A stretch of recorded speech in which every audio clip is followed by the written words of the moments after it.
So you have a brand new shiny trust, right? Maybe you DIY'd it online, or maybe you even paid an attorney good money for it. Well, good for you. But quick question, is it funded?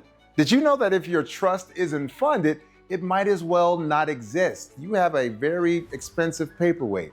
It's like having a car with no gas, or I guess like an EV with no charge. You get the point. Just keep watching and we'll make sure your trust is actually ready to protect your family and keep them out of court and out of conflict. Hey there, I'm Orlando Scott, your estate planning guide based in California. And today we're talking about the missing puzzle piece in so many estate plans, getting assets into your trust. Now, trusts are incredible tools that protect your family and keep them out of the costly, time-draining probate process, but there's a catch. Creating a trust isn't enough if your assets aren't in it. I'll walk you through each step of the trust funding process today. Think of this as Trust Funding 101. Now, if you've ever asked, how do I put my assets in a trust? Or what's all the fuss about trust funding? Well, stick around. By the end of this video, you'll know how to make sure your trust is ready to protect your loved ones from unnecessary court battles, fees, and delays.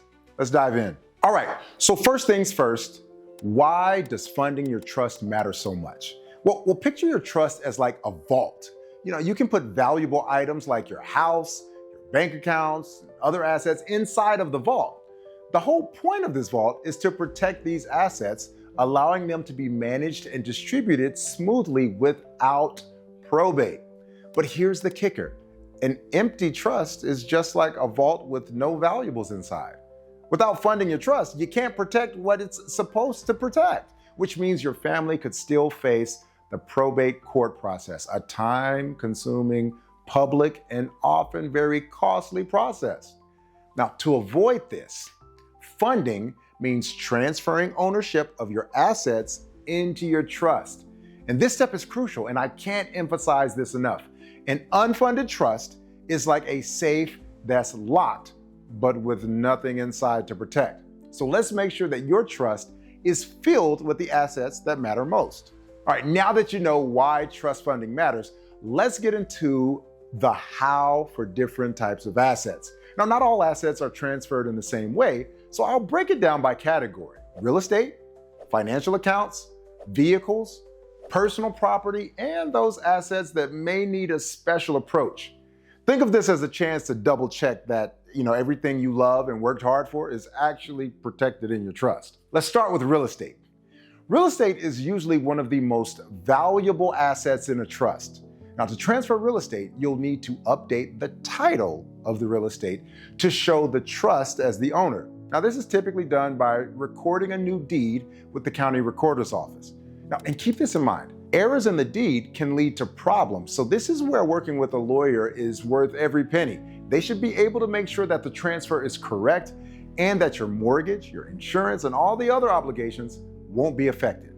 Peace of mind for your family's future, that's priceless. All right, let's talk bank accounts and investments. Now, for your bank and investment accounts, you'll typically retitle each account to show it's now owned by the trust. So this means updating account titles and possibly signing new signature cards at your bank or your brokerage. And they may also need to see your certification of trust, which is a document that lets them know that your trust exists without revealing all the details of the trusts. Now, watch out for potential fees on accounts like CDs. Always check if changing ownership could trigger penalties. Now, I know this might feel like a hassle, but trust us, having these accounts in your trust can be a game changer for your family. Let's talk vehicles. Vehicles are a bit unique. Retitling a car, truck, or a boat in the name of your trust may require a trip to the DMV and in some cases could affect insurance. Now, you don't want your family having to sort out DMV details when they're already dealing with the loss, but make sure you discuss this with your insurance agent to avoid surprises. Now, transferring vehicles might not be right for everyone. Your lawyer can guide you on what's best based on your family's specific needs. So keep that in mind. Now let's talk personal property. Personal items like jewelry, art, family heirlooms can be added to your trust through what we call a property schedule. This is a list of items you're transferring to the trust. Now, this schedule doesn't create a title for these items, but it does clarify your intentions, making it easier for loved ones down the line. Now let's talk about assets not suitable for trusts. Hey, certain items like retirement accounts may not be ideal to place directly in a trust due to certain tax consequences. Instead, you can name your trust as a beneficiary to these types of accounts. Now, this ensures your family can benefit from the trust's terms without losing any tax advantages. Life insurance, that's another one to consider very carefully. Naming your trust as a beneficiary can make sense in a lot of cases, but this is where a lawyer's guidance is essential. Your lawyer should make sure that your choices work best for your family and your finances. Hey, before we talk about newly acquired assets in a second, let me know, do you have any assets that you're unsure about putting in a trust? Or maybe you're not sure if you're covered in all your assets? Drop a comment below. Your family's future is worth getting it right. I'd love to hear from you. All right, let's talk about new assets you might acquire after setting up your trust and how a pour-over will acts as a safety net for anything left outside your trust. Now, creating a trust isn't a one-and-done deal.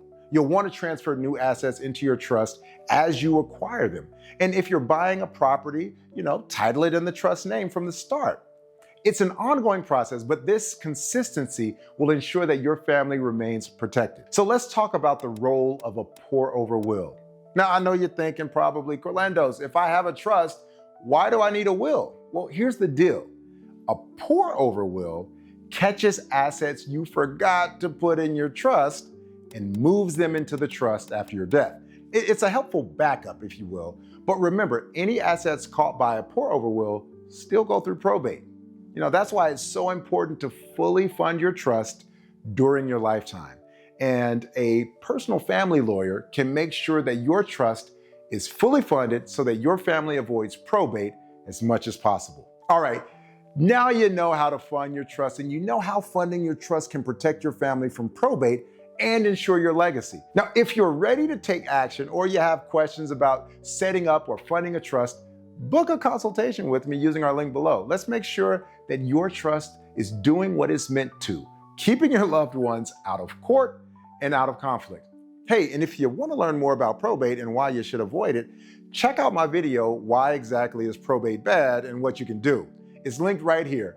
Thanks for watching, and here's to your family's future.